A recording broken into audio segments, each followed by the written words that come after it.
Wellness, Good Health. Today, I'm appreciating the ability to speak. Maybe you could take a moment to appreciate that you can understand what I'm saying.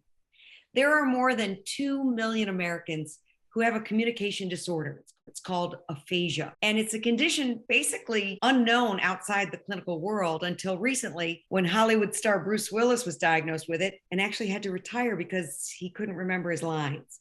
He needed an earpiece to feed him his lines that were actually shortened. I know aphasia. My mom suffered with aphasia, and she was always so well-spoken. She was never at a loss for words.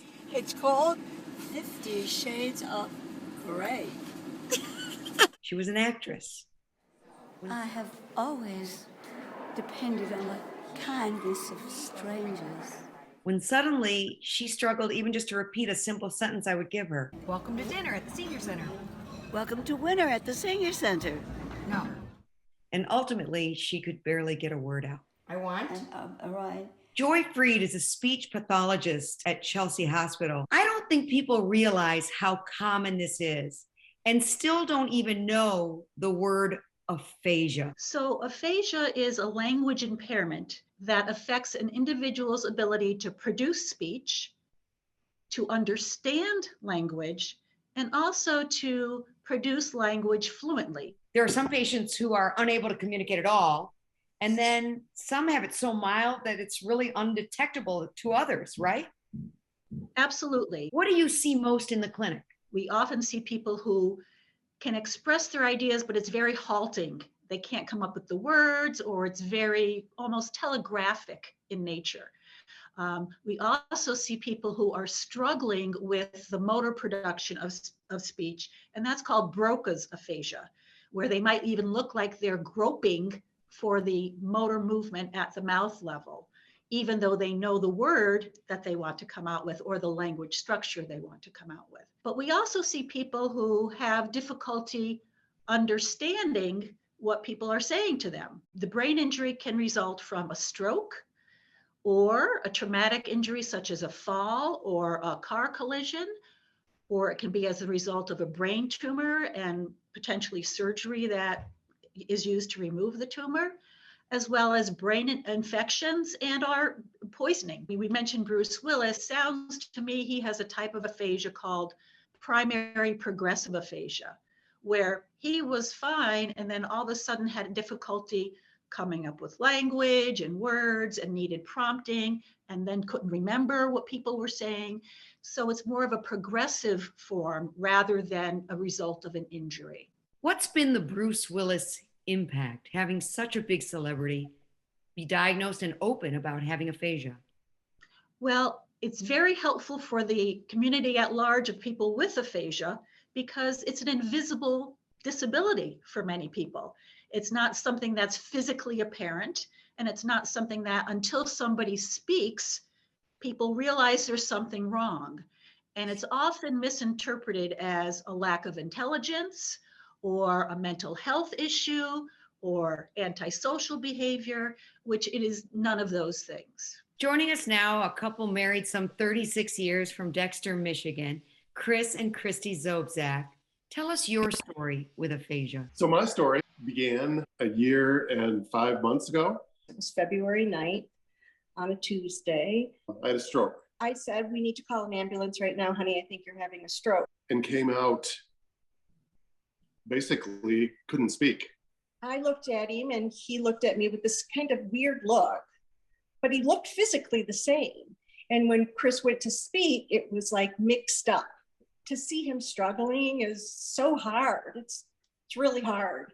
Just words came out odd. They were having to rule out whether or not he was drunk or high. Like, it was very odd. How scary was that when suddenly your husband can't speak? It was horrible, but you didn't want to look like that, right? And I was like, no, this can't be happening. It was horrible. For many people with aphasia, I have to assume people don't know what aphasia is, and they don't know what's wrong with you. So Chris, how do you tell people? And do you carry a card with you? How do you let people know, or especially when it was in the early time, that I'm struggling? Joy gave me kind of a card. And basically it says, you're okay, be patient with someone who needs help. He probably has something called aphasia, has a problem with speech. He's not otherwise impaired. Like, he's not a dumb guy. He can't speak. He often tells them, like, I've had a stroke, can you help me? I had a stroke, bear with me. I need a little help. Give me a hand and bear with me for a second. And you'll get through it. If he gets nervous, then the words don't come out. Stress, fatigue, illness, those are all factors that kind of attack that weakness that you have as a result of your injury. So our doctor wanted to make sure that he has that and he can pull it out and show the police officer that he's not drunk, he's not high, he's not impaired, he has aphasia. Yep. What's been the toughest moment of this aphasia? Not knowing, like, from the beginning where you're going. That was the biggest challenge. Very scary. What's been the toughest part for you, Christy? I think seeing him struggling and because like I said, he could literally do anything and do it very, very well and quickly. So that's hard. It's really hard. Have a great attitude and work your ass off to get better. And your tip for someone who's trying to communicate with someone who has aphasia? Go really slow. If you have an aphasia, take a notepad all the time if you need to, and just help me. Here's my notes. Some days it's too hard to just talk to you. What did you guys know about aphasia before all this happened? Nothing. Thankfully, nothing. It's like everything, it's like not only just language, numbers, and it's a lot. He's worked really hard. Thankfully, like, I'm getting better. It takes a lot of patience.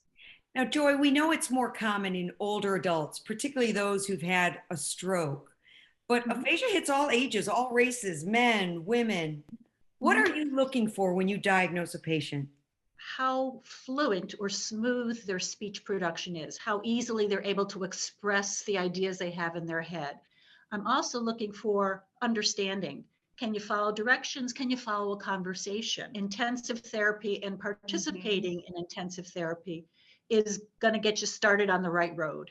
But it is often a lifelong effort to, like Chris said, sort of stay on top of the game. There is a book by a patient that you had actually with aphasia called Relentless. This was a gentleman who was in his 40s when he had a massive stroke, and he was a very successful individual in business. And he had aphasia that affected his understanding of language, his expression of language, his production of language, his ability to read and comprehend, and his ability to write. He participated in an intensive aphasia rehabilitation program. And what we did is we tapped into the strengths that he had to work on the weaknesses. People can get more information about aphasia at aphasia.org and stroke.org/aphasia.